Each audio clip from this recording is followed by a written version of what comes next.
My name is Timothy Brown, President and CEO of Roy Corporation. With me today is Mariana Bracic, President of MBC Legal.ca, a company specializing in proper written employment contracts for healthcare practitioners across Canada. Mariana, when I started in this business with my father some 20 years ago, the buyer at the time was a little less sophisticated than I deem them to be today.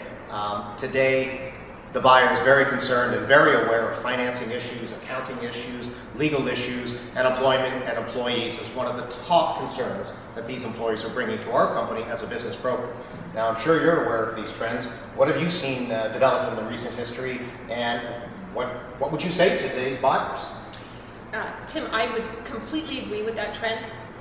I've been quite blown away myself on a personal level by how remarkably sophisticated these young kids are, coming out of school. I don't know about you, Tim, when you came out of school, but even when I came out of law school, I had a lot to learn about business. I didn't know anything.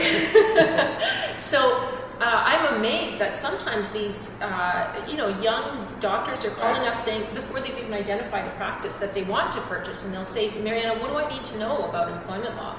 And the number one thing we tell them is, you need to know that the price that you're going to agree to pay for this practice is not actually determined as what you're going to pay on closing. It's not just the sale price. Exactly. It's not just the sale price. It's not what you're handing over at closing. It's that plus what it's going to take you in the 18 to 36 months post-closing to clean up the vendor's employment law problems.